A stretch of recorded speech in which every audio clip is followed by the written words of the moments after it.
கர்த்தராகிய இயேசு கிறிஸ்துவினாலே நம்முடைய கர்த்தராகிய இயேசு கிறிஸ்துவினாலே நமக்கு ஜெயம் கொடுக்கிற தேவனுக்கு ஸ்தோத்திரம். சோ யாரால நமக்கு ஜெயம் கொடுக்கிறாரா? இயேசு கிறிஸ்துவினாலே.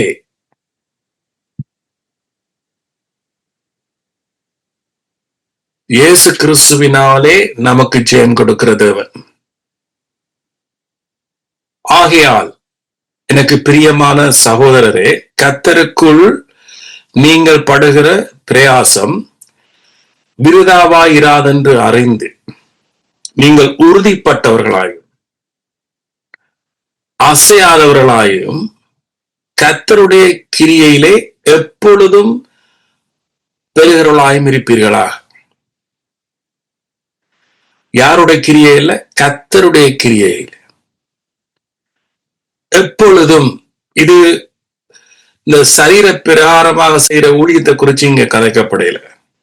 அப்படின்னா நீங்க எப்பொழுதும் என்ற வசனம் வராது. கர்த்தருடைய கிரியை. சோ இயேசு சிலுவையில செய்து முடிச்சதுல எப்பொழுதும் அந்த அறிகிற அறிவில அல்லது விசுவாசத்துல நீங்க பெறுகிறவளாயும் இருப்பீர்களாக எப்பொழுதும். ஆனா நாம கிறிஸ்துவுக்குள் நாம இப்ப என்ன புது சிருஷ்டியா இருக்கிறோம். பழையவைகள் எல்லாம் ஒழிஞ்சன, நம்ம புதுசா இருக்கிறோம், புதிய ஆவியை பெற்றிருக்கிறோம். ஆமென். கிறிஸ்துவுக்குள் சேர்க்கப்பட்டிருக்கிறோம். எங்களுக்கு நீ மரணம் இல்லை, எங்களுக்கு நீ அழிவில்லை. ஆமென். மாறாக எங்களுக்கு இயேசு கிறிஸ்துவால் நாம் என்ன செய்யப்பட்டிருக்கிறோமா? ஜெயத்தை பெற்றிருக்கிறோம்.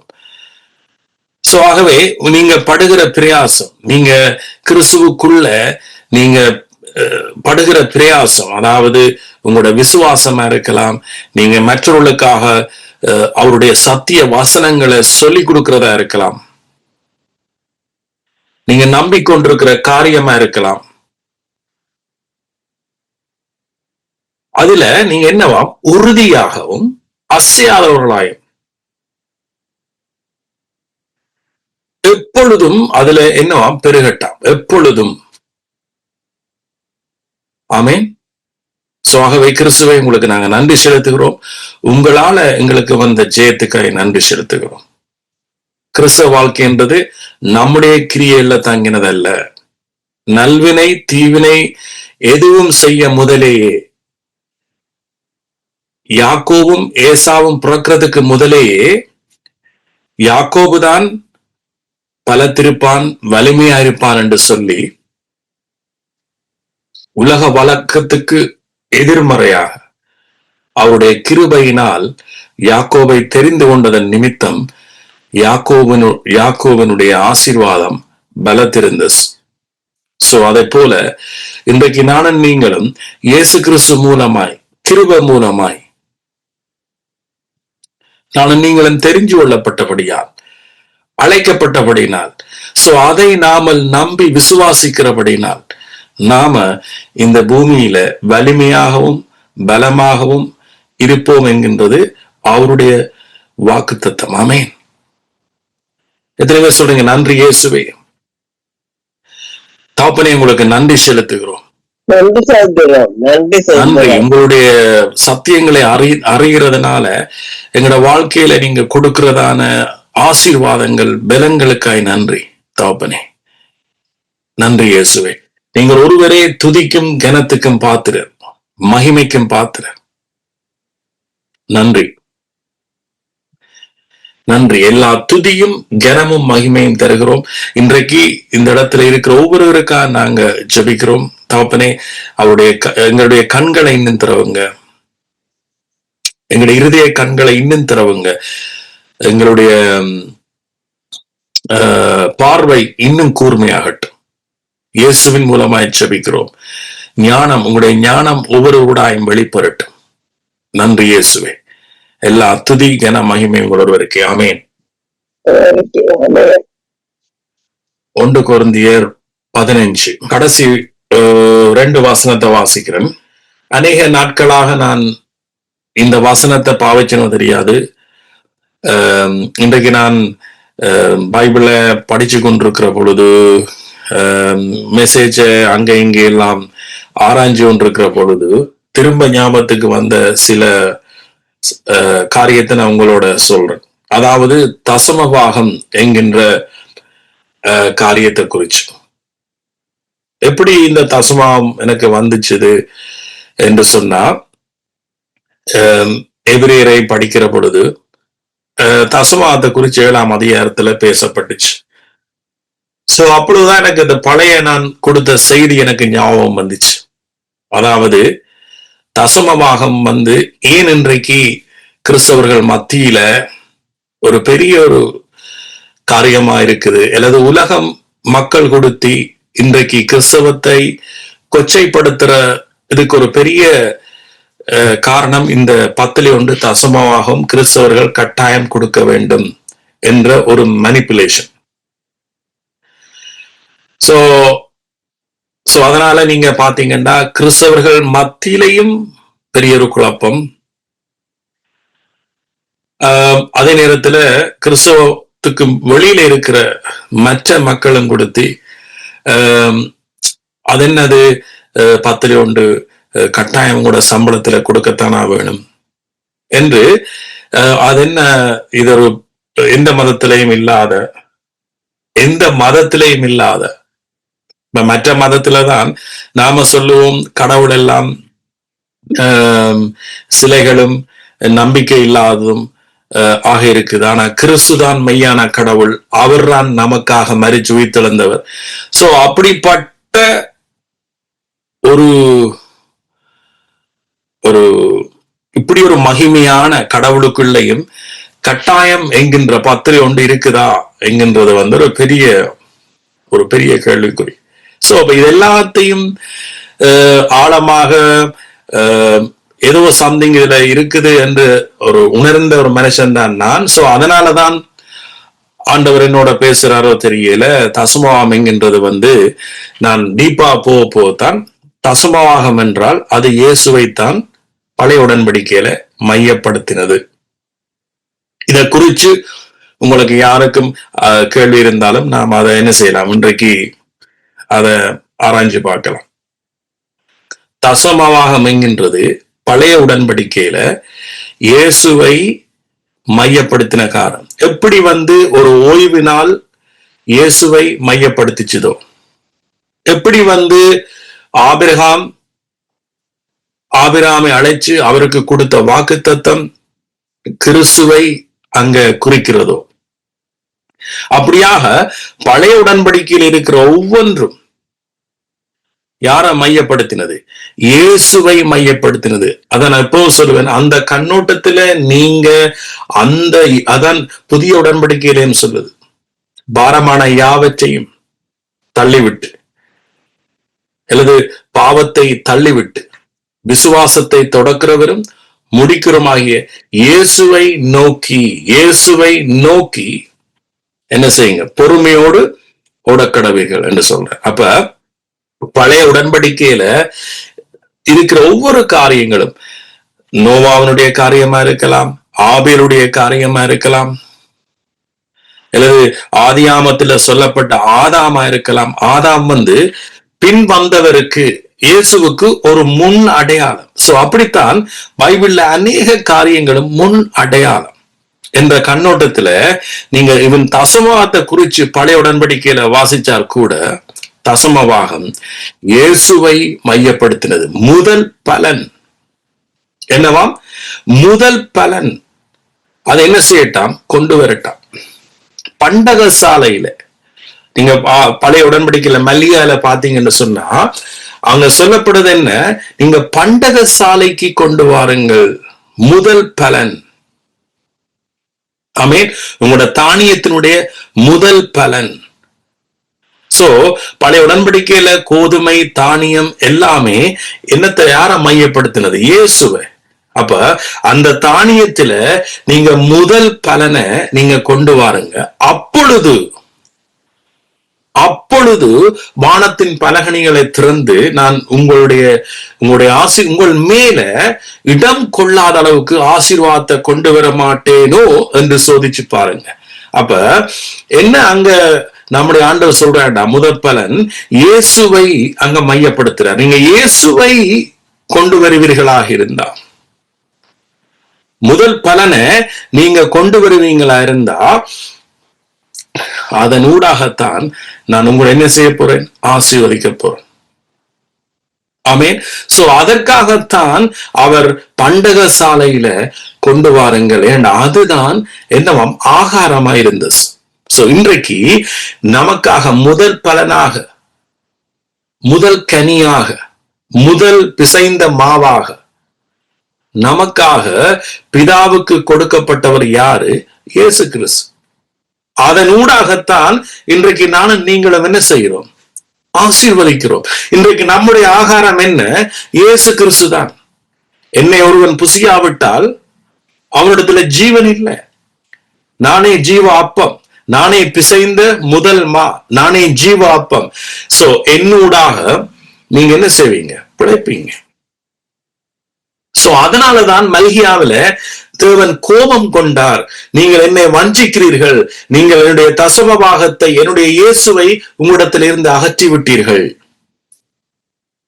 சோ அதனால நான் கோபம் கொள்வதேன், நீங்க என்ன வஞ்சிக்கிறீங்க என்று சொன்னேன். இன்றைக்கும் உலகத்துல இயேசு சிலுவையில செய்து முடிச்சத நாம விலத்தினமாக இருந்தா நாம தேவனை வஞ்சிக்கிறோம். தேவனை வஞ்சிக்கிறது மட்டுமில்ல, எங்களை நாமளே வஞ்சிக்கிறோம். ஆமென். சோ இந்த ஒரு அறிவு இன்றைக்கு மக்களிடத்துல இல்லாதபடியான, சோ அவர்கள் பைபிள் எடுத்து அப்படியே அந்த அந்த ஆவிக்குரிய கண்ணோட்டத்துல வெளிச்சத்துல பார்க்காத பட்சத்துல ஈஸியாக மக்களுக்கு கஷ்டப்பட்ட மக்களையும் கொடுத்து, நீ தசமாம் கொடுக்காவிட்டால் நீ ஆசீர்வதிக்கப்பட மாட்டாய், கொடுத்தால்தான் நீ ஆசீர்வதிப்பாய் என்று இயேசுவின் நாமத்தை வீணிலே வழங்குகிறார். ஆமென். சோ இத மையமா வச்சு இந்த ஓய்வு நாளும் கூட நான் சொல்லி போட்டு நான் வர்றேன். ஓய்வு நாளும் கூட நீங்க பாத்தீங்கன்னு சொன்னா, ஓய்வு நாள் ஏன் ஆதியாமத்தில இருந்து சொல்லப்பட்டது? ஏன் அங்கே 10 ஒரு கட்டளையில ஓய்வு நாளை நீ பரிசுத்தமாய் ஆசரிப்பாய் என்று சொல்லப்பட்டது? கடவுள் ஒரு மதத்தையோ அல்லது சட்ட திட்டங்களையோ ஒரு சடங்குகளையோ உருவாக்க வரவில்லை. அவர் அதனூடாக இயேசுவை மையப்படுத்தினார். நீங்க முதல் 6 நாளும் வேலை செய்யலாம், 7 நாள் என்ன செய்யுங்க, அந்த இதை நினைவு கூறுவாய், ஆசரிப்பாயாக என்று சொன்ன மீனிங் கர்த்தர் இயேசுதான் என்ன செய்வார், இந்த பூமியில ஒவ்வொரு ஆத்துமாக்களுக்கும் அந்த இளைப்பாறுதலை கொடுப்பார். நீங்க பாத்தீங்கன்னு சொன்னா, ஓய்வு நாளில ஒரு ஸ்திரியை அவர் சுகப்படுத்துறார்.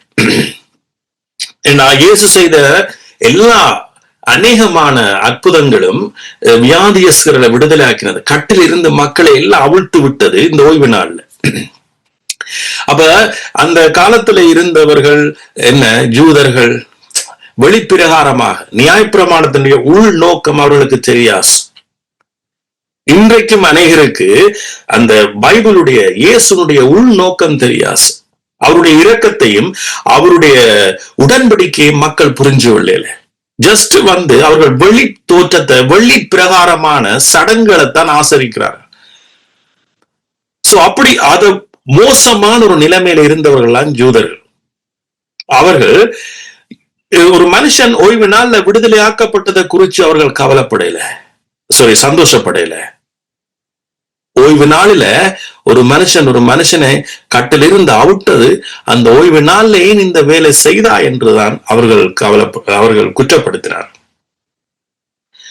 சோ அப்ப இயேசு சொன்னார், ஆபிரகாமின் குமாரத்தியாகிய இவளை ஓய்வு நாளில விடுதலை ஆக்குறது என்னுடைய சித்தம் இல்லையோ? பாருங்க, ஆபிரகாமுடைய சந்ததியை. சோ எப்படி இயேசு இந்த ஆபிரகாமுடைய சந்ததியில எவ்வளவு கரசனையா இருக்கிறார். சோ அவள் சுகமாக்கப்பட்டது அவள் செய்த எந்த ஒரு கிரியை அல்ல, அவள் ஆபிரகாமின் குமாரத்தி என்ற ஒரே ஒரு காரணம் தான். சோ அதனாலதான் நான் உங்களுக்கு சொல்றேன், நீங்க ஆபிரகாமின் சந்ததி அல்லது கிறிஸ்துவின் சந்ததி என்கின்றத நீங்க இன்றைக்கும் மறந்துறாங்க. இயேசு கிறிஸ்து மூலமாய் புரஜாதியாகிய எங்களை இன்றைக்கும் கிறிஸ்துவின் சந்ததிக்கு இல்ல அவர் கொண்டு வந்துட்டு, என் தலையங்கத்தை பாத்தீங்கன்னு சொன்னா அதை நான் போட்டிருக்கேன். சோ அப்ப இப்ப நீங்க கிறிஸ்துவின் சந்ததியாக நீங்க உங்களை விசுவாசிக்க நம்பிக்க உங்களை எந்த கட்டில இருந்தும் அவுத்து விடுறது அவருடைய சித்தம் இல்லையா? அப்ப இயேசு கேட்கிறார், இவளை நான் ஆபிரகாமின் குமாரத்தியாகி இவளை நான் ஓய்வு நாளில விடுதலையாக்குறது சித்தம் இல்லையா? ஏனென்றா ஓய்வு நாள் என்றது ஒரு காரியத்தை அவர் அங்க கொடுத்ததே நம்ம எல்லாரையும் சகல கட்டில இருந்தும் இயேசு கிறிஸ்துவ கூடாக நம்ம விடுதலையாக்குறது. சகல கட்டு, 1 2 3 அல்ல, சகல கட்டு, சகல வியாதி, சகல பிசாசனுடைய பிடி, சகல காரியத்தில இருந்தும் எங்களை விடுதலையாக்கி ஆபிரகாமுக்கு கொடுக்கப்பட்ட வாக்கு தத்தத்தை எங்களுக்கு நிறைவேற்றுறா அவருடைய சித்தம். அதுதான் ஓய்வு நாளுடைய அர்த்தம். ஓய்வு நாள் என்றா அது ஓய்வின் நாள் அல்ல, அது கிறிஸ்து. ஆமீன். சோ கிறிஸ்துவுக்குள் எங்களுக்கு எப்பவும் எங்களுடைய ஆத்மாவுக்கு அவர் இளைப்பாறுதல் தருவதுதான் அவருடைய முழு சித்தம். சோ ஒரு மனுஷனுக்கு வியாதி கட்டில இருந்தவனை வியாதியில இருந்து அவிட்டாத்தான் அவனுக்கு ஆத்மாவுக்கு என்ன உண்டாகும்? இளைப்பாறுதல் உண்டாகும். ஒரு மனுஷன் பொருளாதார சிக்கல்ல இருக்கிற பொழுது அவர் அதுல இருந்து அவிட்டு விட்டாத்தான் அவனுடைய ஆத்மாவுக்கு இளைப்பாறுதல் கிடைக்கும். சோ நம்முடைய ஆத்மா பர்வத்துல போயல்ல இளைப்பாறுதல் அடைகிறது. நம்முடைய ஆத்மா ஒவ்வொரு நாளும் இயேசு கிறிஸ்துவ நீங்க அவருக்குள்ள நீங்க பிரயாசம் என்ன ஆரம்பத்தில் சொன்ன அவர் அறிகிற அறிவு, ஆமேன், அல்லது மற்றவர்களுக்கு நீங்க இதை போதிக்கிற போதனை, இதெல்லாம் அவருக்குள்ள நீங்க பிரயாசம். ஏன்? நீங்க அவருடைய உடன்படிக்கைக்கு கிறிஸ்துவுக்குள்ள நீங்க வந்து சேர்ந்துட்டீங்க. நீங்க சேர வேண்டிய ஒளி இடத்துல வந்துட்டீங்க. நீங்க நடக்கிற இடம் எல்லாமே ஒளி. நீங்க இருள் இல்லை, ஏன்னா நீங்க ஒளிக்குள்ள வந்துட்டீங்க. இருள் இருக்கிறவனுக்கு தான் என்ன நடக்கிறது என்னன்னு தெரியாது. நீங்க ஒளி. நீங்க யார்? கிறிஸ்துவுக்குள், கிறிஸ்து உங்களுக்குள். நீங்க ஆபிரகாமின் சந்ததி அல்லது கிறிஸ்துவின் சந்ததி. ஆமேன். சோ நீங்க உரிமை பேறு உடையவர்கள். ஆமேன். சோ அவிழ்க்கிறதுன்றது என்ற உரிமை. ஆமேன். கட்டிலிருந்து விடுதலை ஆகிறது என்ற உரிமை. சோ அந்த உரிமையைத்தான் இயேசு ஓய்வு நாள்ல அந்த குமாரத்திக்கு கொடுத்தவர். ஆமேன். சோ அப்ப ஓய்வு நாள் யாரு? இயேசு கிறிஸ்து. பாருங்க, பழைய உடன்படிக்கையில சொல்லப்பட்ட நாட்களோ அல்லது ஹீரோக்களோ அல்லது சடங்குகளோ எல்லாமே இயேசுவை குறிக்கிறது. இந்த இதுக்குள்ள வந்தீங்கன்னு சொன்னா நம்ம ஒன்றுமே கட்டி வைக்க முடியாது. இயேசுவுக்குள் சகலதும் ஆமென்றும் ஆமேன் என்றும் இருக்கு. உண்டாக்கப்பட்டது எல்லாமே இயேசுவால் உண்டாக்கப்பட்டது எல்லாம் அவரால் எல்லாமே உண்டாக்கப்படவில்லை. சகலதும் அவருக்காகவும் அவர் மூலமாகவும் உண்டாக்கப்பட்டது. சகலதும் அவருக்காக. ஓய்வு நாள் அவருக்காக, தசமாம் அவருக்காக. சோ இந்த உண்மை தெரியாதான் இன்றைக்கு இவன் ஊழியர்கள் கொடுத்து அல்லது விசுவாசிகள் கொடுத்து என்ன செய்யறார்கள்? கிறிஸ்தவத்தை கூற போட்டு வித்துக் கொண்டே இருக்கிறார். இயேசு எங்களிடத்துல இருந்து தசமாத் எடுக்க வரையில. ஆமேன். இயேசு நீ 10 கொடுத்தாத்தான் நான் ஆசீர்வதிப்பேன் என்று சொன்னா அவருடைய நாமத்தை நீங்கள் வீணில வழங்குறீங்க, அவருடைய கிருபையை விருதாவாக்குறீங்க. ஆமேன். இன்றைக்கு மக்களுக்கு, இன்றைக்கு அநேகருக்கு நாங்க என்ன செய்து கொண்டிருக்கிறோம் என்றே தெரியல. ஆமேன். சோ அதனாலதான் புதிய உடன்படிக்கையில தசமாவத்தை கொண்டு வாருங்க என்று சொல்லல. ஏன்னா தசமாவத்தை கொண்டு வந்தது, தசமமாக சிலுவையில மரிச்சது இயேசு கிறிஸ்து. ஓய்வு நாளாக சிலுவையில மரிச்சது இயேசு. ஏன் நானும் நீங்களும் நித்தமும் என்ன செய்யணும்? அவருடைய கிரியைகளினால நாம் அந்த இளைப்பாறுதலை பெறணும் நித்தமும். சோ அப்ப இந்த குமாரத்திக்கு, ஆபிரகாமின் குமாரத்திக்கு அவர் விடுதலையை கொடுக்கிறது முதல் கேட்கிற நீங்க அவங்க சொல்றாங்க, யாரு? யூதர்கள் சொன்னாங்க, பரிசேயர் சொன்னாங்க, 6 நாள் இருக்கிறதே மனுஷன் வேலை செய்ய, அந்த 6 நாள்ல வந்து நீர் என்ன செய்யும்? சொஸ்தமாக்கும்.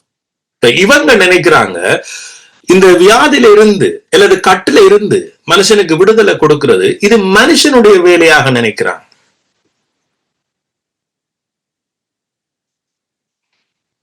இன்னைக்கு நீங்களும் நினைக்கலாம், வியாதியில இருந்து ஒரு மனுஷன் விடுதலை ஆகிறது மனுஷனுடைய வேலையாக நீங்க நினைக்கலாம். ஆனா வியாதியில இருந்து நம்ம விடுதலை ஆக்குறது அவருடைய வேலை. ஆமே. சோ இவங்க சொல்றாங்க 6 நாள் இருக்கு, நீங்க மாக்கு 13 வாட்சிங்க, 6 நாட்கள் இருக்கு, அப்ப வந்து நீர் சொஸ்தமாக்கும். ஏன் இந்த ஓய்வு நாள்ல சொஸ்தமாக்கு? ரைட். சோ அப்ப இவங்க நினைக்கிறாங்க இந்த சுகப்படுத்துறது எல்லாம் மனுஷனுடைய வேலை என்று. இல்ல, மனுஷனுடைய வேலை இல்லை, இது அவருடைய வேலை. ஆமேன். சோ அப்ப அவர் என்ன செய்யறார்? தன் ஓய்வு நாள்ல சொஸ்தமாக்குறார் அவளை. அதான் சொல்றார், நீங்க யாராவது ஓய்வு நாள்ல உங்களோட கழுதையோ அல்லது எருதையோ அல்லது எதையோ தொழுவத்துல இருந்து கட்ட அவிழ்த்து கொண்டு போய் அதுக்கு தண்ணி காட்டுறது இல்லையோ? அப்ப ஆபிரகாமின் குமாரத்திய இவளென்ற கட்டையை நான் அவிழ்த்து அவளுக்கு தண்ணி காட்டுறது என்னுடைய சித்தம் இல்லையோ, என்னுடைய விருப்பம் இல்லையோ, அதான் என்னுடைய இருதயம் இல்லவோ என்று சொல்றேன். அப்ப இயேசுதான், அவர்தான் நம்ம என்ன செய்யறாராம்? சுகப்படுத்துறாராம். ஒவ்வொரு மனுஷனையும் அவர்தான் சுகப்படுத்துற. ஆமேன். ஒவ்வொரு மனுஷன். ஆமேன். நாங்க நினைக்கிறோம் டாக்டர் தான் நம்ம விடுதலை ஆக்குறாரு, நாங்க நினைக்கிறோம் நாம உட்கொள்ற உணவு தான் நம்ம விடுதலை ஆக்குது. ஆனா இயேசு நமக்கு ஓய்வு கொடுக்க விரும்புறாரு. இயேசு நம்ம விடுதலையாக்க, இயேசு நம்ம கட்ட. ஏன்? காரணம் என்ன? அவருடைய உடன்படிக்கை, ஆபிரகாமுக்கு சொன்ன உடன்படிக்கை. ஆமே. சோ அதனாலதான் ஆமே, அவருடைய அன்புதான், அவருடைய ஆபிரகாமு கொடுத்த உடன்படிக்கையாலதான் அவர் செய்யல. அவர்கிட்ட இருந்த அன்பு, அவரிடத்துல இருந்த இரக்கம், அவரிடத்துல இருந்த கிருபை, இதனாலதான் ஆபிரகாமை அழைச்சு ஆபிரகாமுக்கு உடன்படிக்கை கொடுத்தார். அது யார மையப்படுத்தினு சொன்னா இயேசு. ஆமேன். சோ இப்படி அப்ப நீங்க தசம ஆமண்டா இயேசுவ மையப்படுத்தினத இப்ப அறிஞ்சு கொண்டீங்க. ஓய்வு நாள் அவரை மையப்படுத்தினது. ரைட். சோ இதெல்லாத்தையும் வச்சு நாங்க வேணுமெண்டா நாம கேள்வி பதிலுக்கு போகலாம். இல்ல நான் இப்படியே உங்களுக்கு கண்டினியூ பண்றேன்டா, கண்டினியூ ஞாபகத்துக்கு வருது. ரைட். கொடுத்தார், வாங்கினார். சோ இந்த ஆபிரகாம் மெல்கிதேசியத்து ராஜா, சாலமோனின் ராஜா. சோ இந்த சம்பவத்தை நீங்க பார்த்தாலே எடுத்து பாப்போமா, அத நீங்க பழைய உடன்படிக்கையில போயும் பார்க்கலாம், அல்லது நீங்க எபிரேயர் 7ஆம் அதிகாரத்திலையும் பார்க்கலாம். இந்த எபிரேயர் 7ஆம் அதிகாரத்துக்கு போனோம் என்று சொன்னா ஈஸியா இருக்கும். அந்த ஷோர்ட்டா நீங்க புரிஞ்சிருவீங்க. எபிரேயர் 7:1. இந்த மெல்கிய தேசத்து சாலமோனின் ராஜா, மெல்கியசேதேக்கு சாலமோனின் ராஜாவும் உன்னதமான தேவனுடைய ஆசாரியனுமாய் இருந்தான். இந்த மெல்கியதேச சாலமோனின் ராஜா உன்னதமான தேவனுடைய ஆசாரியனுமாய் இருந்தான். ராஜாக்களை முறியடித்து வந்த ஆபிரகாமுக்கு இவன் எதிர்கொண்டு போய் அவனை ஆசீர்வதித்தான். உங்களுக்கு தெரியும், இந்த ஆபிரகாம் முதலே உங்களுக்கு தெரியும், ஆபிரகாம் வாக்குத்தத்தத்தை பெற்றவர். ரைட்? ஆபிரகாமுக்கு உண்டான ஆசீர்வாதம் கிறிஸ்து இயேசுவின் மூலமாய் புறஜாதிகளுக்கு. இந்த கலாத்தியர் 3 முறைக்கு அடுத்து வாசிப்போமா? கலாத்தியர் 3.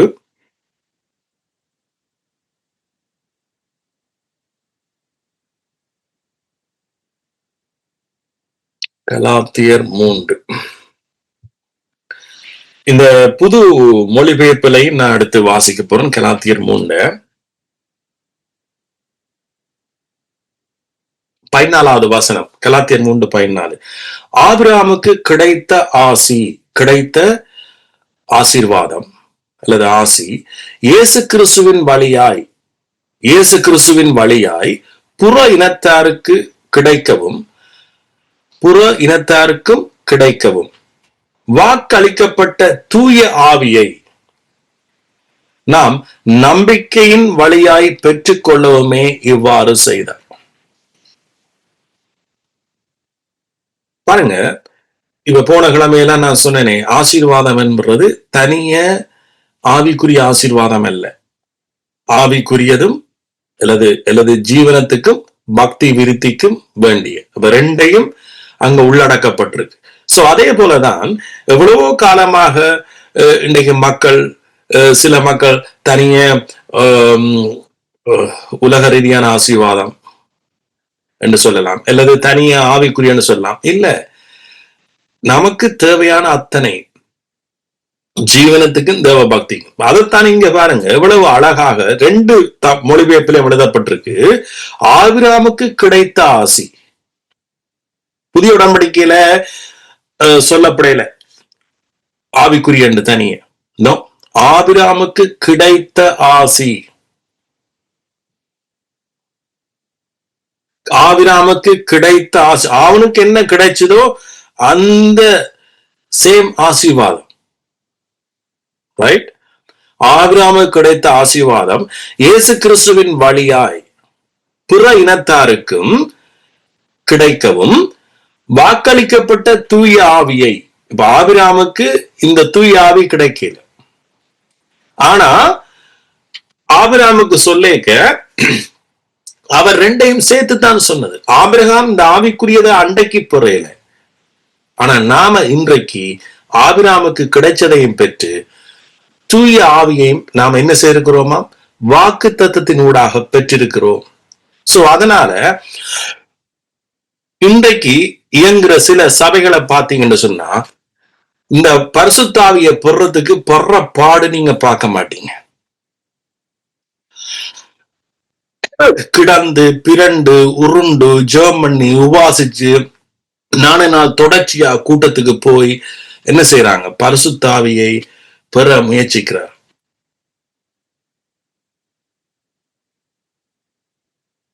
சோ இதெல்லாம் மனிதனுடைய முயற்சியினால் வாரதல்ல. பாத்தீங்கன்னு சொன்னா, நான் போன கிழமை ஏசாவையும் யாக்கோபையும் குறிச்சு சொன்னேன். ஏசா சிரேஷ்ட பாகத்துக்கு உரியவனா இருந்தவன். ஆனா அந்த சிரேஷ்ட பாகத்தை ஒரு சர்வசாதாரணமான ஒரு தற்காலிகமான, இன்றைக்கு சாப்பிட்டு நாளைக்கு மலை வாசலுக்கு போற அந்த ஒரு கூழுக்காக நிரந்தரமான ஒரு சிரேஷ்ட பாகத்தை விற்று போட்டான்.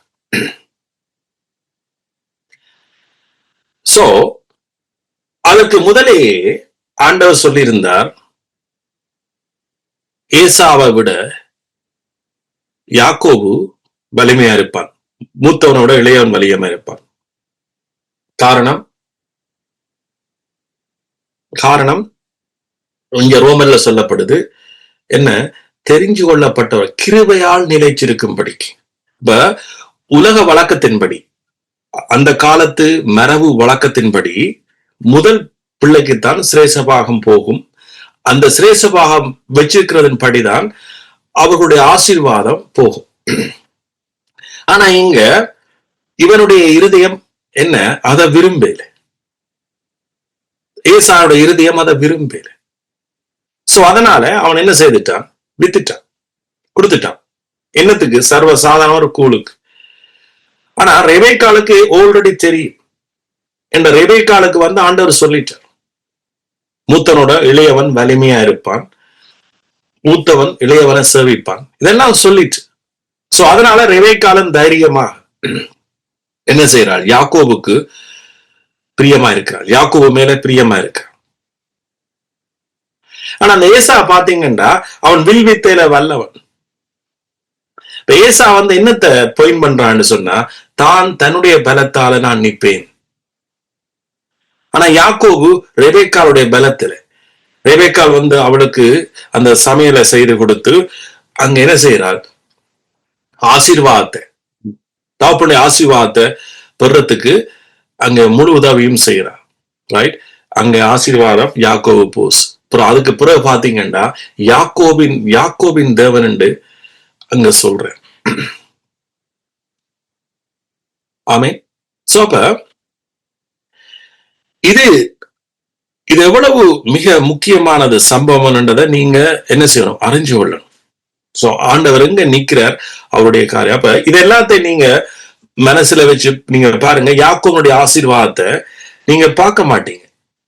ஏன்னா அவனுக்கு வானத்தின் பலகனி, அடுத்தது பூமியின் செழிமை, அது மட்டுமல்ல அவனுக்கு ப்ரொடெக்ஷன், தேவனுடைய ப்ரொடெக்ஷன், தேவ தூதர்களுடைய பாதுகாப்பு எல்லாம் அள்ளி வழங்கியாச்சு. ஆமென். சோ இப்ப நீங்க பாத்தீங்கன்னா இங்க கலாத்தியர்ல ஆபிராமுக்கு உண்டான ஆசி. சோ ஆபிராமுக்கு உண்டான ஆசீர்வாதம் அங்க யாக்கோபுக்கு என்ன செய்யுது? கடந்து போஸ்.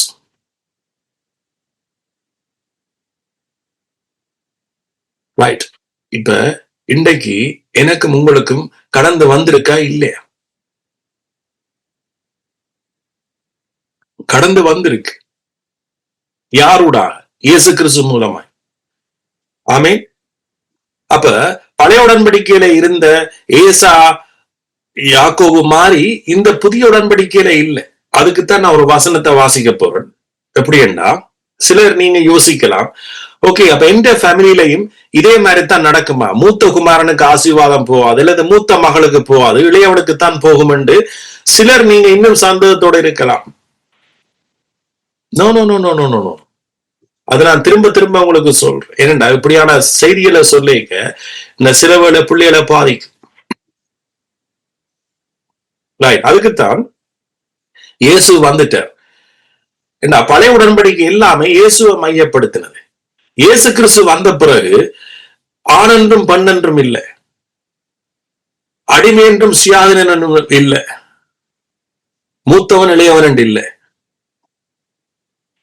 எல்லாரும் கிறிஸ்துவுக்குள் ஒன்றாய் இருக்கிறார்கள். அந்த அர்த்தம் எல்லாரும் சமச்சீர். ஆமே.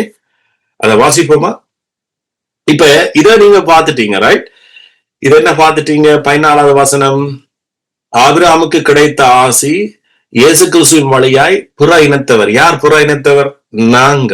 எங்களுக்கு கிடைக்கவும் வாக்களிக்கப்பட்ட தூய ஆவியையும் நம்பிக்கையின் வழியாக விசுவாசத்தினூடாக பெற்றுக்கொள்ளவுமே. அப்படி செய்யற. இப்ப நாங்க விசுவாசத்தினூடாக நாம் என்ன செய்துட்டோம்? ஆவியை பெற்றுக்கொண்டுட்டோம்.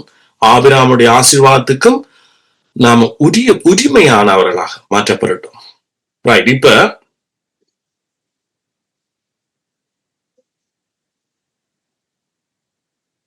28வது வசனம், இனி உங்களுடைய ஜூதர் என்றும் கிரேக்கர் என்றும் அடிமைகள் என்றும் உரிமை குடிமக்கள் என்றும் இல்லை, ஆண் என்றும் பெண் என்றும் வேறுபாடு இல்லை. இப்ப ஏன் இதை ஆண் என்றும் பெண் என்றும் எழுதுறாருன்னா, ஆபிரகாம் ஒரு ஆண்.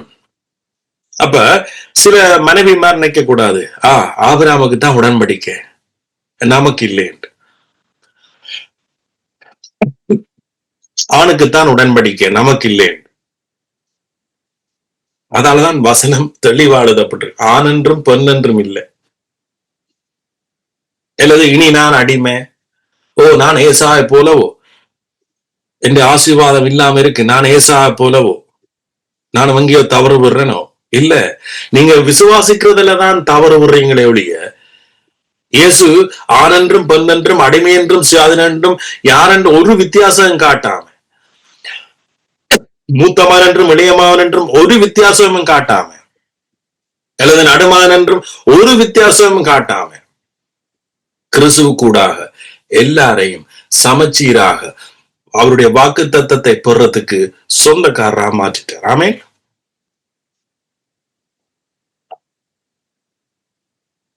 ஆமென். பாருங்க, கிறிஸ்து இயேசுவோடு இணைந்துள்ள நீங்கள் யாவரும், சொல்றேன், நீங்க யாவரும், ஆணா இருக்கலாம், பெண்ணா இருக்கலாம், ஒரு பிள்ளையில நீங்க மூத்த பிள்ளையா இருக்கலாம், இல்ல கடைசி பிள்ளையா இருக்கலாம், ஒரு பிள்ளையில நீங்க 10வது பிள்ளையா இருக்கலாம், இல்ல 7வது பிள்ளையா இருக்கலாம், இல்லது ஒரு வித்தியாசம் இல்லை. நீங்க எல்லாரும் ஒன்றாய் இருக்கிறீர்கள். நீங்கள் எல்லாரும் தேவனுடைய வலது பார்சத்தில் இருக்கிறீர்கள். நீங்க எல்லாரும் ஆபிரகாமுக்கு உண்டான வாக்கு தத்தத்துக்கு சொந்தக்காரரா இருக்கிறீங்க. நீங்க எல்லாரும் கிறிஸ்துவுக்குள் அவருடைய உடன்படிக்கைக்கு நீங்க எல்லாரும் பாத்திரவான்களா இருக்கிறீங்க. ஆமென். அடுத்த வசனம், நீங்கள் கிறிஸ்துவை சார்ந்தவர்களும் ஆபிரகாமின் வழி தோன்றல்களுமாய் இருக்கிறீர்கள். இருக்க போறீர்கள், இருக்கிறீர்கள். என்னவாம்? நீங்க கிறிஸ்துவை சார்ந்தவர்களும் ஆபிரகாமின் வழி தோன்றல்களுமாய் இருக்கிறீர்கள், வாக்குறுதியின் அடிப்படையில். என்னவாம்? வாக்குறுதியின் அடிப்படையில் உரிமை பேறு உடையவர்களாயும் இருக்கிறீர்கள்.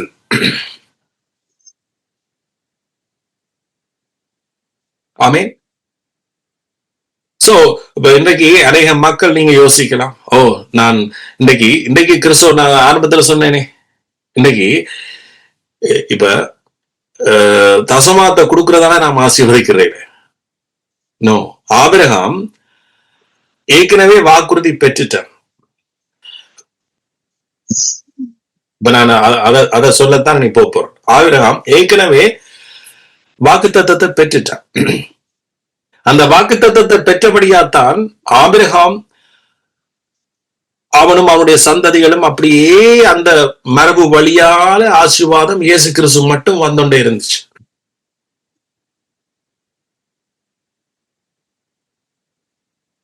ஆனா இன்றைக்கு எப்படி கிறிஸ்தவத்துக்குள்ள இப்படி நீங்க செய்தாத்தான், இப்படி நீங்க செய்தாத்தான், இப்படி செய்தாத்தான் என்று சொல்லி மனுஷனை இன்றைக்கு எப்படி பொய் சாட்சி சொல்ற, இதைத்தான் நியாய பிரமாணத்துல சொல்லப்படுது. பொய் சாட்சி சொல்லாதிருப்பீர்களா? பொய் சாட்சி, ஃபால்ஸ் விட்னஸ். இன்னைக்கு கிறிஸ்து சிலுவையில செய்து முடிச்சதுக்கு நாம எதிராக செயல்படுற எல்லாமே கிட்டத்தட்ட பொய் சாட்சி தான். நாம வாக்கு தத்தத்தை பெற்ற சந்ததி. ஆமென். நாம் கிறிஸ்துவின் சந்ததி, வாக்கு தத்தத்தை பெற்ற சந்ததி. திரும்பவும் நாம இயேசுவை சிலுவையில் அறைய முடியாது. திரும்பவும் நாம இயேசுனுடைய ரத்தத்தை அசுத்தம் என்று நாம காலால மிதிக்க கூடாது. கிருபை நாவியை நாங்க நிந்திக்க கூடாது. ஆமென். எத்தனை பேர் நீங்க அவிசுவாசமா நீங்க நடக்க ஒவ்வொரு முறையும் நீங்க என்ன செய்றீங்க? அதை நாம பாவம் என்று நான் சொல்லல, திரும்ப அவருடைய கிருபை நாவியை நாம நிந்திக்கிறோம். அவர் விசுவாசம் இல்லாத சந்ததி என்று நம்ம பார்த்து சொல்லுவார். இல்ல, நாம கிருபை நாவியையோ இயேசு சிலுவையில செய்து முடிச்சதையோ நாம காலால மிதிக்க கூடாது. ஆமென். நாம விசுவாசிக்கணும். ஆபிரகாமுடைய குமாரத்தி அவர் கட்டிலிருந்து அவுக்குறது நம்முடைய உரிமை. எத்தனை பேர் நீங்க கிறிஸ்துவின் பிள்ளை, கிறிஸ்துவின் சந்ததி என்று நீங்க நம்புற பொழுது உங்களை கட்டிலிருந்து அவுக்குறது அவருடைய உரிமை. ஆமென். சோ அப்படி நீங்க விசுவாசிச்சு நடந்துட்டு போயிருக்க உங்களோட வாழ்க்கை நாளுக்கு நாள் கட்டுக்கள் நீங்களே அவிட்டு கொண்டு போவீங்க. ஆமென். இன்னொருவர் வந்து உங்களோட கட்டை அவிழ்க்க வேண்டிய அவசியம் இல்லை. ஆவியானவரே அவிழ்த்து விடுவார். ஆமென். நீ என்ன செய்ய போ. இயேசு 18 வருஷமா வியாதியோட படுத்திருந்தார். அவர் சொன்னார், நீ சுகமா விரும்புற. அவர் சொன்ன, என்ன கொண்டு போய் விடுறதுக்கு ஒருவரும் இல்லை. அவர் சொன்னார், நீ எழுந்து படுக்கை எடு முதலாவது. ஆண்டவர் சொல்லியிருக்கலாம் சிம்பிளா, நீ எழுந்து நட என்று சொல்லிருக்கலாம். எழுந்து உன் படுக்கையை டேக் யுவர் மேட், உன்னை படுக்கையை எடுத்து நட, உங்க கட்டில தீக்கொண்டு போ என்றா. கட்டில் அது என்னத்துக்கு அடையாளமா இருக்கு? ரெஸ்ட். அப்ப ஆண்டவர் சொல்றார், நீ உன் இளைப்பாறுதலை எடுத்துக்கொண்டு போ. நாங்க கிறிஸ்துவுக்குள்ள நடக்கைக்கு நம்முடைய ஆத்மா என்ன செய்யணுமா? கிறிஸ்துவுக்குள்ள இளைப்பாற. நீங்க கிறிஸ்துவுக்குள்ள உங்களோட ஆத்மா இளைப்பாறாம நீங்க குடும்பத்தை நடத்த முடியாது, நீங்க ஒரு வேலையும் செய்ய முடியாது, நீங்க ஊழியமும் செய்ய முடியாது. உடன்படிக்கை, புதிய உடன்படிக்கையின் ஊழியத்தை உங்களால செய்ய முடியாது. ஆமென். சோ எங்களோட ஆத்மாவுக்கு அதான் சொன்னார், வருத்தப்பட்டு பாரம் சுமக்கிறே என்னிடத்துல பாருங்க, நான் உங்களுக்கு என்ன செய்வேன்? இளைப்பாறு. இளைப்பாறு. ஆமென். சோ அப்ப நீங்க கிறிஸ்துவை சார்ந்தவர்களும் ஆபிரகாமின் வழி தோன்றலுமாய் இருக்கிறீர்கள், வாக்குறுதியின் அடிப்படை உரிமை பேறு உடையவர்களாயும் இருக்கிறீர்கள். அப்ப இப்ப இந்த மெல்கிதேசிய ராஜா ஆசிரமா இருந்தா, ராஜாக்களை முறியடித்து வந்த ஆபிரகாமுக்கு இவன் எதிர்கொண்டு போய் அவனை ஆசீர்வதிச்சு. இப்ப ஆபிரகாமுக்கு வெற்றியை கொடுத்தது யாரு? இந்த பழைய உடன்படிக்கை வாசிச்சாக்களுக்கு தெரியும். ஆபிரகாமுக்கு கொடுக்கப்பட்ட ஏற்கனவே உடன்படிக்கையின்படி தேவனே ஆபிரகாமுக்கு வெற்றியை கொடுத்தார். அப்ப இந்த மெல்கிதேசிய ராஜா இயேசுவுக்கு ஒப்பனையாக சொல்லப்படுது. அப்ப இவருக்கு ஆபிரகாம் என்ன செய்யறாராம்? இவனுக்கு ஆபிரகாம் எல்லாவற்றிலும் தசமாம் கொடுத்தான். என்னத்துல? அந்த வெற்றியில பெற்றுக்கொண்ட அந்த கொள்ளையிட்ட பொருட்களில அப்படித்தான் சொல்லப்படுது. இவனுக்கு ஆபிரகாம் எல்லாவற்றிலும் தசமாம் கொடுத்தான். ரைட்? ஆபிரகாம் வெற்றியை பெறதுக்காக கொடுக்கல தசமா. ஏற்கனவே ஆபிரகாமுக்கு வெற்றி கிடைச்சு, ஏற்கனவே அவனுக்கு தேவனால் வந்த பொருட்கள் அவன்கிட்ட இருந்து, அதுல இருந்து அவன் என்ன செய்யறான்? தசமாத்தை கொடுக்கிறான். சோ இதுல ஒரு காரியம் நீங்க புரியணும், மக்கள் புரியணும். என்ன? வெற்றியை பெறதுக்காக கொடுக்கல. சோ தசமாகம் இயேசுவைத்தான் மையப்படுத்து, அதான் நான் சொல்ல போறேன். ஆனா உலக வழக்கத்தின்படி ஒரு இன்றைக்கு அநேகர் மக்கள் ஏன் கொடுக்கிறார்கள் சொன்னா, இயேசுவை மையப்படுத்துற தசமாகத்தை இன்றைக்கு பணமாக நினைக்கிறதே ஒரு பெரிய பாவம் என்றது மக்களுக்கு தெரியாது.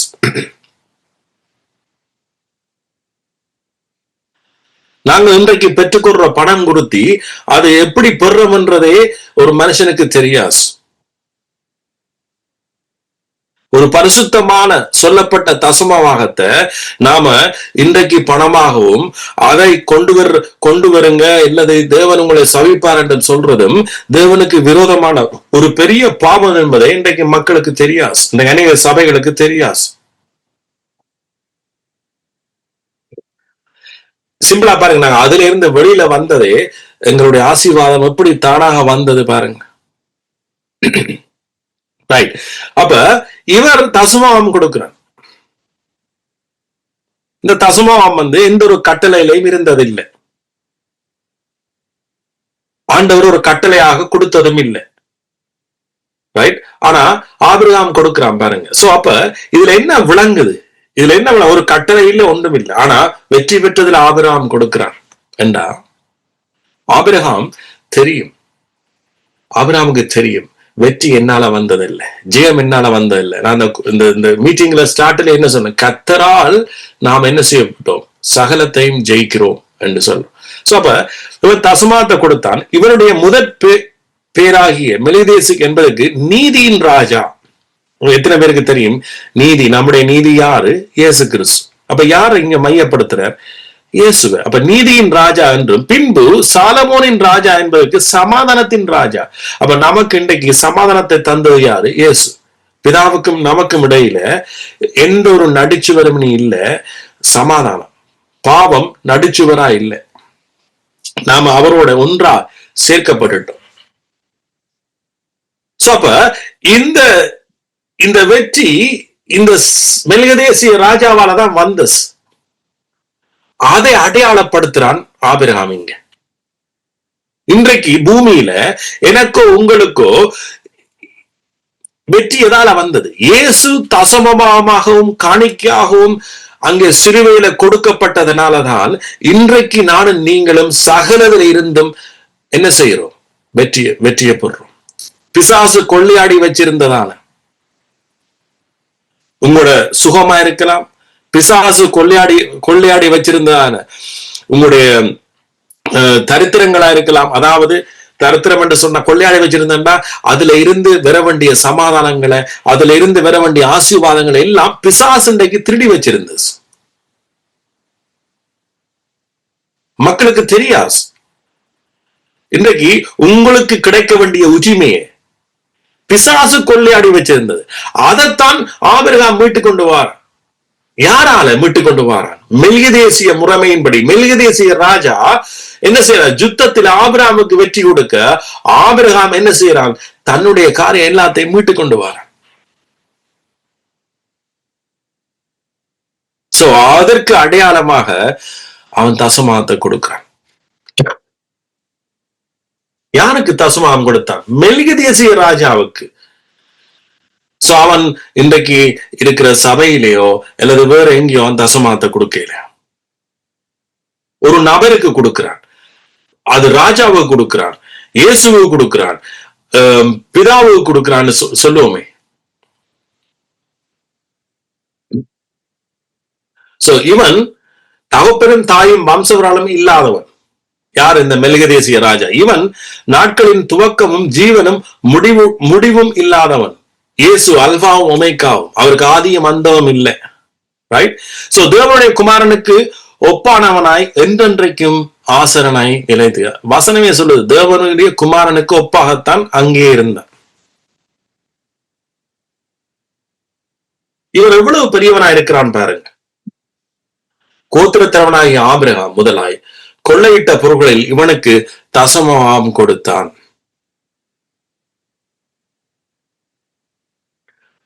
கொள்ளையிட்ட பொருட்களில் தசமம் கொடுத்தான். பாருங்க, ஆபிரகாமிட்ட இருந்ததுல அவன் தசமாவும் கொடுக்கல, கொள்ளையிட்ட பொருட்கள் இல்ல. அப்ப கொள்ளையிட்டா எனக்கு பலகாலம் எனக்கே விளங்கல, ஏன் கொள்ளையிட்ட பொருளை கொடுக்கணும்? ஏன் களவெடுத்த பொருட்கள்ல தசமாத்தை கொடுக்காத? ஏன் ராஜா அதை ஏற்றுக்கொண்டாருன்னு நீங்க யோசிக்க கூடும். No no no no. பிசாசுக்கோ உலகத்திலோ யாருக்கும் எதுவும் சொந்தம் இல்லை. நம்முடைய தேவனுடைய சாமானத்தான் பிசாசு கொள்ளையிட்டு வச்சிருந்தது. ஆமேன். உங்களுடைய ஆசீர்வாதம் பிசாசு கொள்ளையிட்டு வச்சிருக்கு. உங்களுடைய தெய்வீக சுகத்தை பிசாசு கொள்ளையிட்டு வச்சிருக்கு. உங்களுக்கு வர வேண்டிய ஆசீர்வாதத்தை, உங்களுக்கு வர வேண்டிய ஐஸ்வர்யத்தை பிசாசு கொள்ளையிட்டு வச்சிருக்கு. இதெல்லாம் அவர் தன்னுடைய பிள்ளைகளுக்கு படைச்சது. ஆனா பாவம் எப்ப நம்முடைய வாழ்க்கையில வந்துச்சதோ, அதாவது ஆதாம் ஊடாக பாவம் வந்துச்சதோ எங்கட வாழ்க்கையில, அந்த அந்த பாவத்தினூடாக எங்கட வாழ்க்கையில என்னென்ன கிரியை செய்திச்சதோ அது எல்லாமே பிசாசுடைய காரியம். எங்களிடத்துல இந்த ஆசீர்வாதத்தை பாவத்தை பயன்படுத்தி அவன் கொள்ளையிட்டான். இதைத்தான் ஆண்டவர் சாலமோன் ஊடாக அல்லது தன்னுடைய பலத்தால ஆபிரகாமுக்கு ஜெயத்தை கொடுத்த உடனே ஆபிரகாம் எல்லாத்தையும் எடுத்துக்கொண்டு வரான்.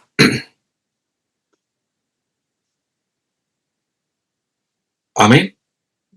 இன்றைக்கு பிசாசு கொள்ளையிட்ட காரியத்தை இயேசு வெற்றி பெற்று தந்தார். இயேசு பெற்றுக்கொண்டார். ஆமீன். சோ ஆகிலும் அப்ப இவனுக்கு தசமாம் பொருட்கள் முதல்ல அப்ப ஆபிரகாம் தசமாம். லேவியின் புத்திரரில் ஆசிரியத்துவத்தை அடைகிறவர்களும் ஆபிரகாமின் அறையில் இருந்து வந்த தங்கள் சௌரான ஜனங்களின் கையிலே நியாயப்பிரமாணத்தின்படி தசமாம் வாங்குறதுக்கு கட்டளை பெற்றிருந்தார். பின்னர் நீங்க பாத்தீங்கன்னா 12 கோத்திரங்கள் உருவாக்கப்பட்ட பிறகு லேவி கோத்திரத்துக்கு மட்டும்தான் தசமாத்தை வாங்குறதுக்குரிய அந்த ஒரு காரியத்தை கொடுத்தான். ஏண்டா லேவி கோத்திரத்திலிருந்தான் ஆசாரியத்துவம் மட்டும் உருவாக்கப்பட்டது. மற்ற எந்த கோத்திரத்துக்கும் ஆசாரி ஊழியம் செய்யறதுக்கு ஆண்டவர் அனுமதிக்கல. ஏன்னா அதுக்கண்டு ஸ்பெஷலான பரிசுத்தங்கள், அதுக்கண்டு ஸ்பெஷலான முறைமைகள் எல்லாத்தையும் அவர்கள் என்ன சரியா கடைபிடிக்கணும். ஏன் இதெல்லாம் யாரை மையப்படுத்துது? இயேசுவை மையப்படுத்துறபடியா.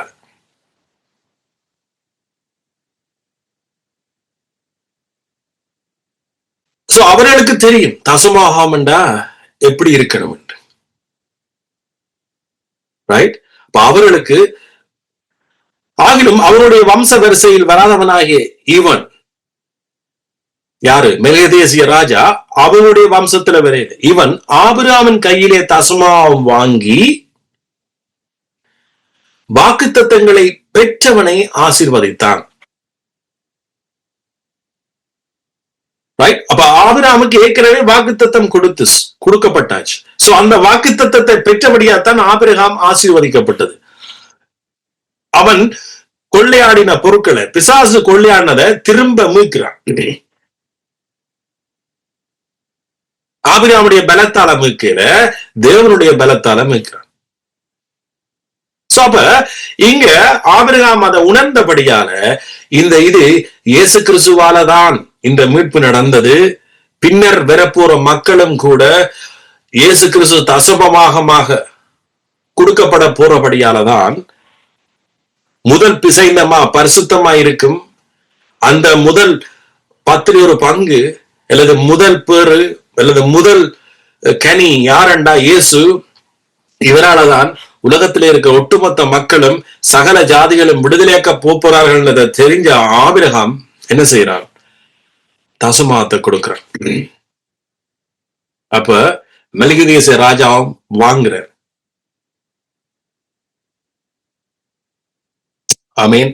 இயேசுவ பிதா வாங்கினார். பரிசுத்த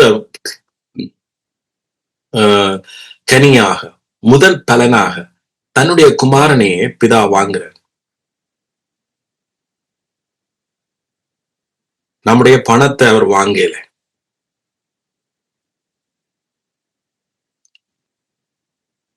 பாத்தீங்களா எப்படி மோசம் போயிட்டு கிறிஸ்தவம். அதான் புதிய உடன்படிக்கை. மோசம் போகாதிருங்கள். பிசாசு கூட கண்ணை குருடாக்காம இருங்கள்.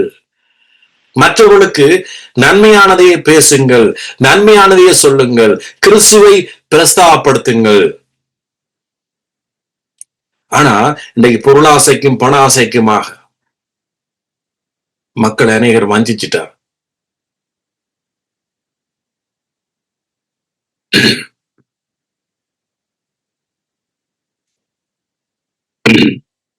அப்ப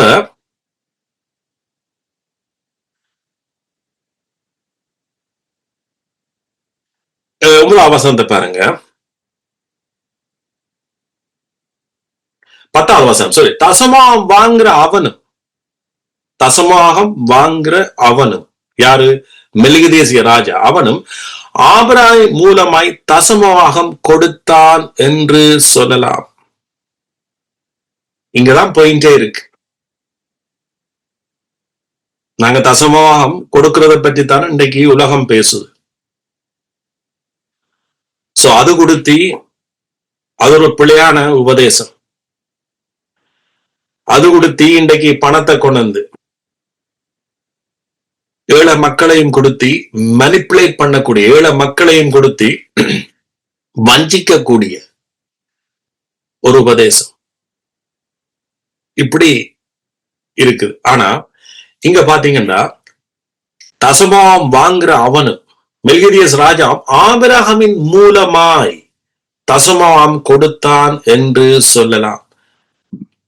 இதுதான் சொல்லுவாங்க கிளைமேக்ஸ் என்று சொல்லுவேன், இல்ல இங்கதான் இதுதான் ஹைலைட்.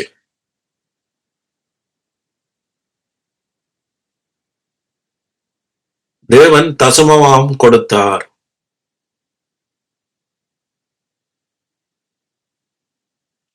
நம்முடைய ஆண்டவர் தசமமாம் கொடுத்தார். யார் அந்த தசமபாகம்?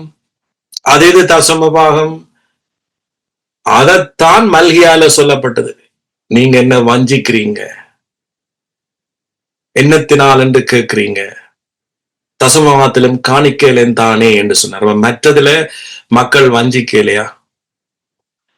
அவர் என்ன ஏன் அப்ப இந்த தசமம் காணிக்கையும் தானே இதனால் தான் என்ன வஞ்சிக்கிறீங்கன்னு சொன்னாரண்டா, இயேசுவை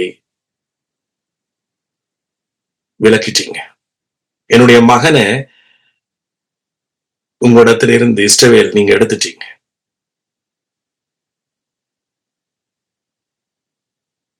ஆமென். ஆனா இன்றைக்கு உங்களுக்கும் எனக்கும் தெரியும், தேவன் எங்களுக்காக தசமபாகமாக காணிக்கையாக அவர் பிதா அவர் வாங்கிட்டார். தேவன் கொடுத்தார், வாங்கிட்டார். அப்ப இங்க ஆபிரகாமும் மெல்கிதேசும் தான். இந்த ஆபிரகாமும் மெல்கிதேசும் இருவரும் அங்கே கடவுளுக்கு கடவுள் சமமாக, கடவுளுக்கு கடவுள் சமமாக இங்க காட்டப்படுது.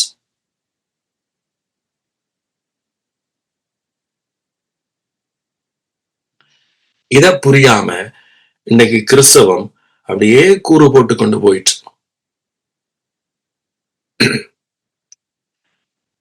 அதனாலதான் இன்றைக்கு மொட்டாக்கு போட்ட கிறிஸ்தவர்கள் அப்படியே மொட்டாக்க போட்டு அப்படியே அழுது புலம்பிக் கொண்டே இருக்கிறார்.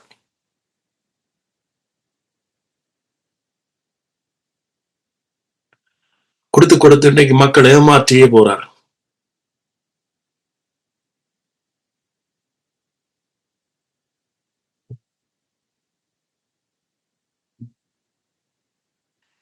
என்னென்று புரியாம மக்கள் வாழ்றார், என்னென்று புரியாம விசுவாசிகள் வாழ்றார்.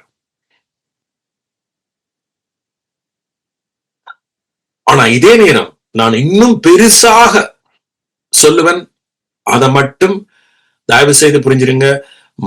நீங்க நீங்க விசுவாசிகளுக்கோ அல்லது அல்லது உண்மையான பரிசுத்தமான உண்மையான அவருடைய ஊழியங்களுக்கு கொடுக்கிறது அதுவும் புதிய உடன்படிக்கையில பெற்றுக்கொண்ட இருதயத்துல மிக ஆழமா இருக்கு. அல்லது தேவையானவர்களுக்கு கொடுக்கிறதோ இதெல்லாம் இருக்கு, இதெல்லாம் இருக்கு. ஆனா அது நமக்குள்ள இருக்கிற இருதயம், நமக்குள்ள இருக்கிற பரிசுத்தாவினர் வழி நடத்துவார் எங்க இதை எப்ப கொடுக்கிறது. ஆனா கட்டாயத்தின் பேரில் அல்ல. கட்டாயத்தின் பேர்ல கொடுக்கிறது எல்லாமே உங்களுடைய மாம்சத்தில இருந்து புறப்படுற காரியம்.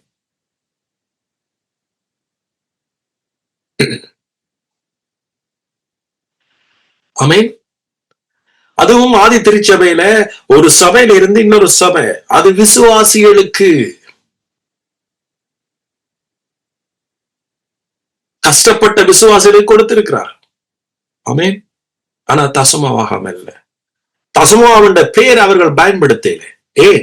இயேசு தசமபாகமாக கொடுத்து கொள்ளையாடின, பிசாசு கொள்ளையாடின நபர்களையும் தேவனுடைய பிள்ளைகளையும் பிள்ளைகளுக்குரிய சுதந்திரத்தையும் இயேசு மீட்டுக் கொண்டார். சோ நானும் நீங்களும் பிசாசால் கொள்ளையாடப்பட்டிருந்தோம், இருளுக்குள்ள இருந்தோம், அடிமைக்கு இருந்தோம். இன்றைக்கு நம்ம இயேசு மீட்டுக் கொண்டார். நம்ம மட்டும் மீட்டுக் கொள்ளல, எங்களுடைய உடைமைகள், எங்களுடைய சொத்துக்கள், எங்களுடைய ஆசீர்வாதங்கள், எங்களுடைய சமாதானங்கள், எங்களுடைய சந்தோஷங்கள், எங்களுடைய மகிழ்ச்சி எல்லாத்தையும் அவர் மீட்டுக் கொண்டார்.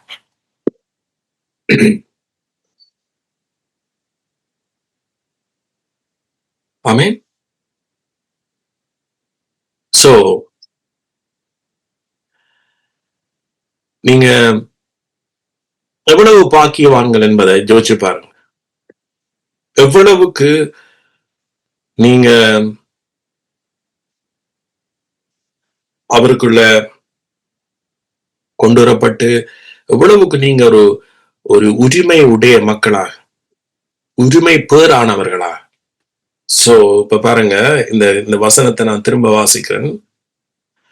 கலாத்தியர் 3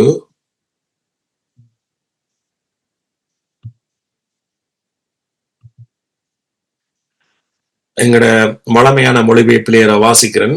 அதுக்கு முதல் நான் உங்களுக்கு பொது மொழிபெயர்ப்புல வாசிச்சேன். நீங்கள் கிறிஸ்துவின் உடையவர்கள்,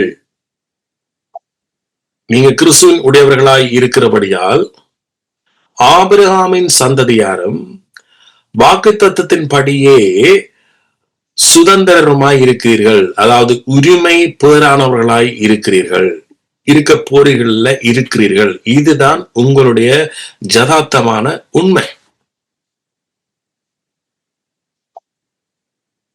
ஆமென். கிறிஸ்தவ வாழ்க்கை வந்து இது ஃபுல்லா கிருபை. ஆமென். ஒருவன் கிருபைக்கு கீழே இருக்கிறீங்கன்னு சொன்னா அர்த்தம் நீங்க உங்களுடைய கிரியையினால சம்பாதிக்கிறது அல்ல. நீங்க கிரியினால சம்பாதிக்க அல்லது உங்களோட பலத்தால நீங்க சம்பாதிக்க போற பொழுது நீங்க கிருபைக்கு கீழே இருக்கிற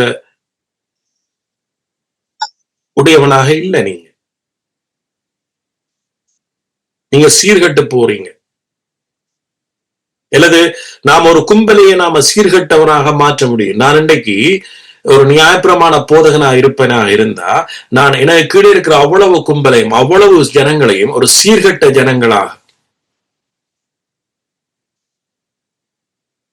என்னால மாற்ற முடியும். ஆமென். ஆனா அப்படி இருக்கக்கூடாது. யாராவது நீங்க ஒரு சர்ச்சில் நீங்க பாசராவோ அல்லது யாராவது நீங்க ஒரு சர்ச்சில் மூப்பராவோ ஏதோ உங்களுக்கு 4 சனம் உங்களுடைய செய்தியை கேட்குதோ,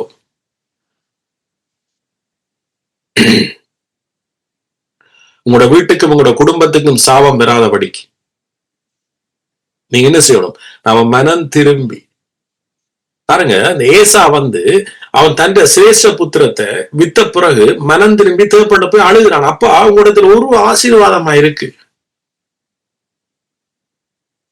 அந்த எபிரேயர் புத்தகம் அவன் மனம் திரும்பி அழுது புலம்பி தான் மனம் திரும்பி கொடுத்தி அவனுக்கு அந்த சிரேஷ்ட பாகத்தை திரும்ப எடுக்க நான் போயிட்டதே.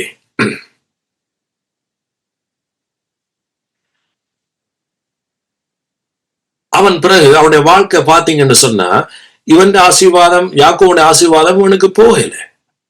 யாக்கோவுடைய ஆசீர்வாதம் வேற. வானத்து பனி, பூமியின் நிலத்தின் செழுமை, என்றைக்கும் குறையாத தானியம், என்றைக்கும் குறையாத திராட்சரசம்.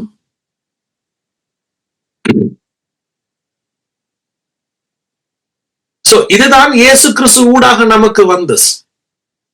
இப்படி இருக்கேங்க இதுக்குள்ள நாம இருந்து கொண்டு நீ இப்படி செய்தாத்தான் உனக்கு ஆசை, இப்படி செய்யாதான் ஆசுவா, இதை கொடுத்தாத்தான் கத்தர் தருவார், இப்படி செய்யாதான் நீ அழுது புலம்பி நீ உவாசிச்சு ரெட்டுடுத்தி இதெல்லாம் செய்தாத்தான் கர்த்தர் உன்னை ஆசீர்வாதிப்பாண்டா. அவருடைய நாமத்தை நீங்க வீணில வழங்குறீங்க. மக்களை சீர்கேடான மக்களா, ஏசாவை போல சீர்கேடான மக்களை அப்படித்தான் பைபிள் சொல்லுது. இப்ப பாருங்க, எதுல இருக்குது ஏசா போல் சீர்கட்டா? எபிரேயர்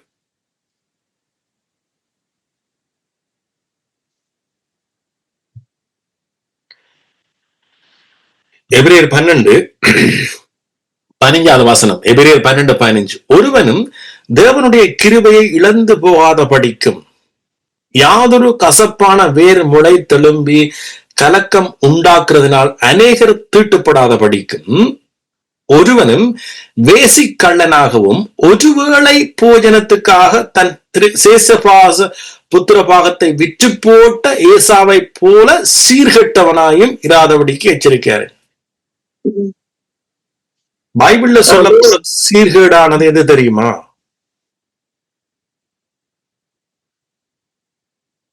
பைபிள்ல சொல்லப்படுகிற சீர்கேடு எதென்றா ஏசாவாத்தான் சொல்லப்படுது. ஏசா ஏசா என்ன செய்தான் சீர்கேடாகிறதுக்கு? சேஷபாகத்தை அலட்சியமாக வித்தது. தேவனால வர்ற பலம் எனக்கு தேவையில்லை, நான் இருக்கிறேன்டாப்பா, என்ற வில்லு போதும். ஆனா யாக்கோபு இந்த சிரேஷ்ட புத்தத்துல கவனமாவே இருந்தான். அவன் இரண்டாவதா பிறந்தான், அவன் மூத்தவன இல்ல. ஆனாலும் பாருங்க, சிரேஷ்ட பாவத்துல அவ்வளவுக்கு கரிசனையா இருந்திருக்கிறான். அவன் கேட்டது கூல், பக்கன் அவன் சொன்னான் ஓகே சிரேஷ்ட பாவத்தை தான். பாருங்க, ஆண்டவர் நம்முடைய இருதயம் எப்படி இருக்கணும் என்று விரும்புறார் பாருங்க. சபிக்கப்பட்டவனா இருக்கணும் என்றதை அவர் விரும்பல. உங்களோட வீட்டில் ஆசீர்வாத குறைவா இருக்கணும் என்றதை அவர் விரும்பல.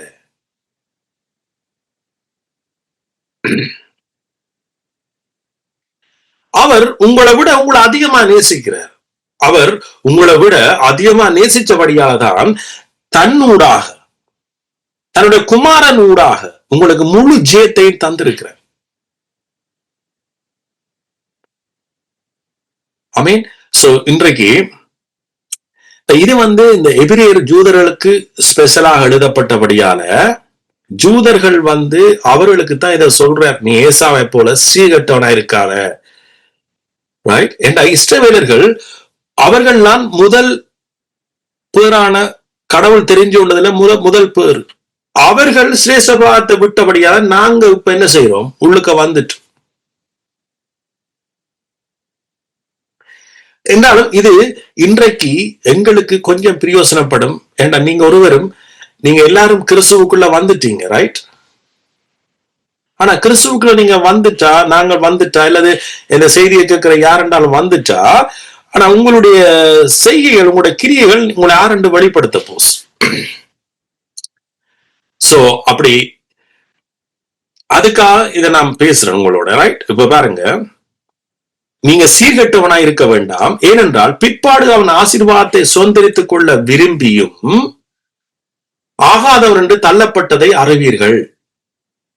தாப்படத்துல வந்தவன் கேட்டும் யாக்கோபு கொடுத்த அதே ஆசீர்வாதத்தை தாப்பனால கொடுக்கலாம் போயிட்டு. இதுதான் சட்டம், உலகத்தினுடைய சட்டம் இது. அதே போல தேவனுடைய சந்நிதியில இந்த முதல் பேருக்கு இயேசு கிறிஸ்துவால வர்ற ஆசீர்வாதத்துக்கும் உலகத்தினூடாக வர்ற ஆசீர்வாதத்துக்கும் வித்தியாசம். இத மாற்றி அமைக்க இயலாது.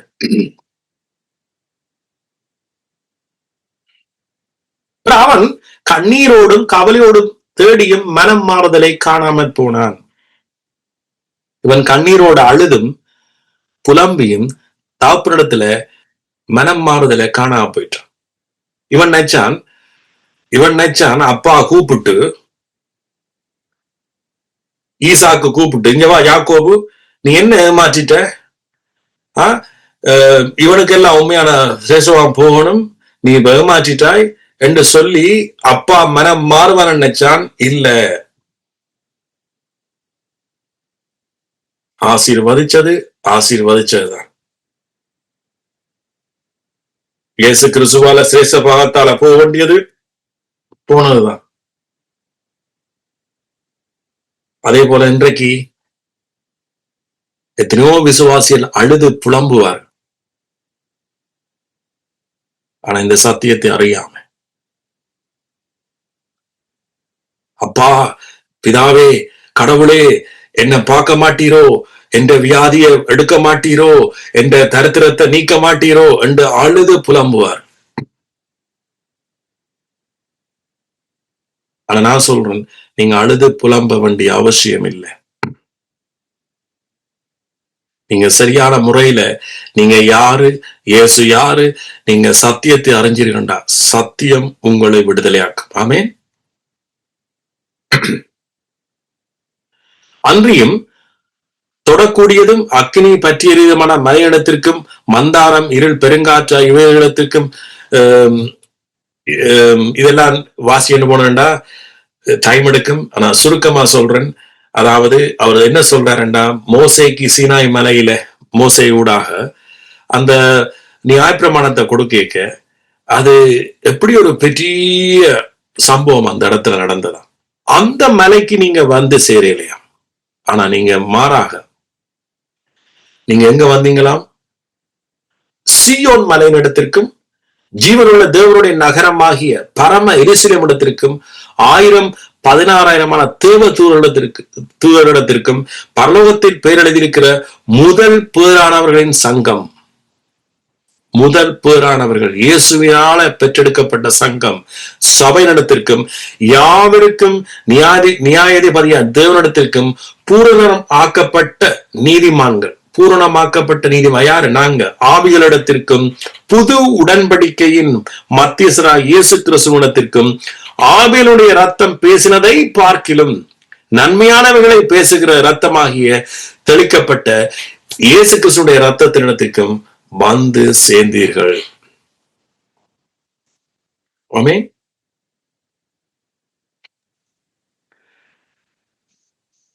பாத்தீங்களா, நாங்க எங்க வந்து சேர்ந்திருக்கிறோம்? நாங்க எந்த உடன்படிக்கைக்கு உரியவர்களா இருக்கிறோம்?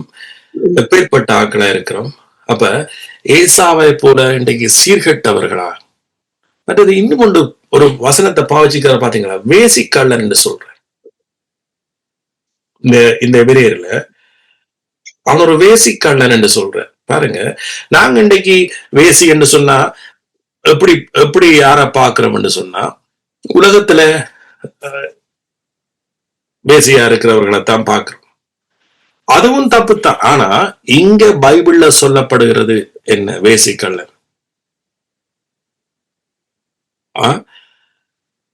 இந்த கிருபையினால் விசுவாசத்தின் ஊடாக ரட்சிக்கப்படாதவர்கள், இந்த கிருபையினால விசுவாசத்தின் ஊடாக வருகிற ரட்சிப்பு அது நம்முடைய உரிமை. அது ஆபிரகாமுக்கு சொல்லப்பட்ட அந்த வாக்கு தத்துவத்தினுடைய உடன்படிக்கையினுடைய நம்முடைய ஆசீர்வாதம், ஆவியை குறித்து சொல்லப்பட்ட வாக்கு தத்துவம். சோ இதை நாம விசுவாசத்தினால பெறாம இன்றைக்கு நாம இருப்போமாக இருந்தா நாங்க ஒரு வேசிக்கள்ளர்கள். இன்னைக்கு அந்த உபதேசத்துல நாம மக்களை நாம வளர்க்கல, புதிய உடன்படிக்கை உபதேசத்துல நாம விசுவாசிகளை நாம வளர்க்கல என்று சொன்னா நாமளும் வேசிக்கள்ளர், நாமளும் சீர்கட்டவர்களாக மக்களையும் அந்த வலைக்குள்ள, அந்த பாவத்துக்குள்ள, அந்த இதுக்குள்ள என்ன செய்வோமா கொண்டு செல்வோம்.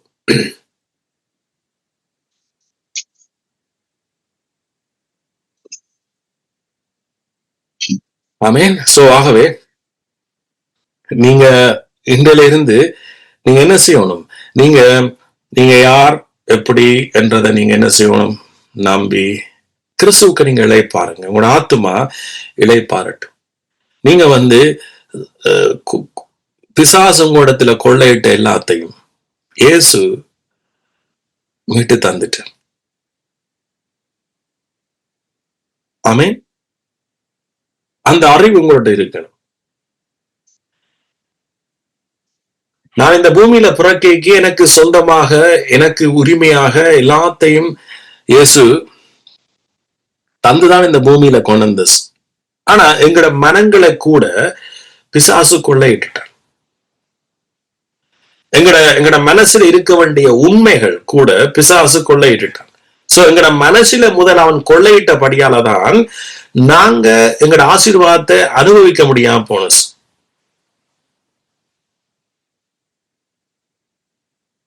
ஆமே, எங்கட உரிமை எங்களுக்கு தெரியுது இல்லை.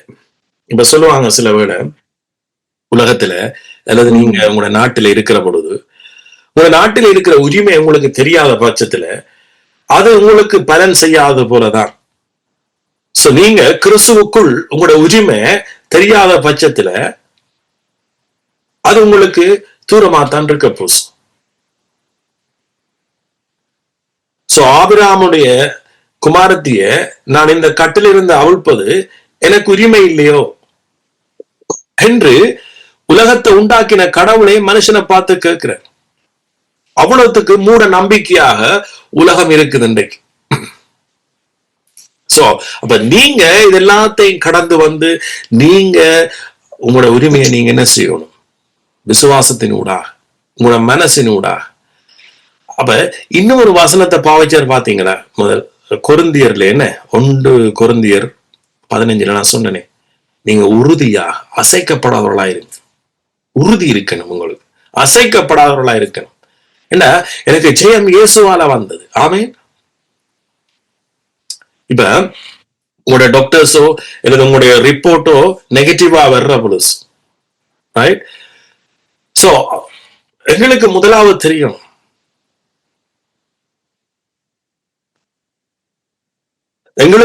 தெரியணும் எங்களுக்கு உரிமை இருக்கிறது. இந்த பூமியில எங்களுக்கு சுவத்தை பெற வேண்டிய உரிமை இருக்கிறது. இது தேவனுடைய செயல், அவரால் வர்ற செயல். ஆமென். இந்த உரிமை இருக்கிறது என்று தெரியும். முதல் 6 நாட்களும் இருக்கு வேலை செய்ய. அப்ப வேலை செய்யும் என்று இயேசுவை சொன்னாங்க. 6 நாட்கள் இருக்கு வேலை செய்ய, அப்போ செய்ய வேண்டாம். அப்ப அவங்க நினைக்கிறாங்க இது இந்த இந்த இவனை சுவப்படுத்துறது, இந்த குமாரத்தியை விடுதலை ஆக்குறது மனுஷனுடைய செயல் நினைக்கிறபடியாலதான் அவன் அப்படி சொல்றான். அதே போல இன்றைக்கு நீங்க நினைக்கலாம், இந்த உலகத்தினுடைய செயல், இந்த உலகத்தினுடைய டெக்னாலஜி, உலகத்தினுடைய விஞ்ஞானம் தான் என்ன விடுதலையாக்க வேண்டும் நீங்க நினைக்கலாம். ஒரு கொஞ்சம் குறைய விடுதலை ஆக்கலாம், இல்லையண்டு இல்ல. கடவுள் மனுஷனுக்கு அந்த ஞானத்தையும் புத்தியையும் இதையும் காரியங்களையும் கொடுத்திருக்கிறார். சோ அதனால உருவான விஞ்ஞானங்கள் நம்மை விடுதலையாக்கலாம், இல்லைன்னு சொல்லல. விஞ்ஞானத்தால் கைவிடப்பட்டது, மருத்துவத்தால் கைவிடப்பட்டதுக்கு என்ன முடிவு என்று பார்க்கிற பொழுது மனுஷனால் முடியாதது தேவனால் கூடும். ஆமென்.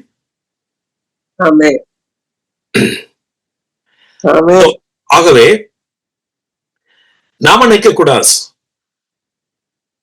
இது மனுஷனுடைய வேலை என்று, இது விஞ்ஞானத்தினுடைய வேலை என்று. எங்களுக்கு தெரியணும், எங்களுடைய உள் மனசுல, உள் ஆழத்துல, உள் இருதயத்தில் இருக்கணும் இது தேவனுடைய செயல். அது சிலுவையில அந்த செயலை அவர் செய்து முடிச்சிட்டார். ஆமென். இயேசு சிலுவையில செய்யறதுக்கு முதல் தன்னுடைய செயலை மக்களுக்கு வெளிப்படுத்தினார். ஓய்வு நாட்களில விடுதலை கொண்டே இருந்தார் மக்களை. அப்ப சிலுவையில அவர் செய்து முடிச்சிட்டு சொன்னார், எல்லாம் முடிந்தது என்று தன்னுடைய ஆவியை ஒப்பு கொடுத்தார். சோ அதன் பிறகு அவர் தேவனுடைய வலது பாரசத்தில் போய் உட்கார்ந்தார் என்று சொல்லப்படுது. சோ அவர் உட்கார்ந்தது மட்டுமில்ல, எங்களையும் கொண்டு போய் அவருடைய பக்கத்துல உட்கார வச்சார் என்று சொல்லப்படுது. அப்ப தேவனுடைய செயலா இல்லையா? அவருடைய செயல். இளைப்பாறுதல் தான் நம்முடைய கிரியை. அப்ப கொரிந்தியர்கள் அவர் சொல்லிக்க பிரயாசப்படுங்கள் என்று சொல்லிக்க, நம்முடைய பிரயாசம் என்ன தெரியுமா? கிறிஸ்துவுக்குள்ள நாம இளைப்பாறுறதான் நம்முடைய கிரிய, கிறிஸ்துவுக்குள்ள நாம விசுவாசிக்கிறதான் நம்முடைய கிரிய.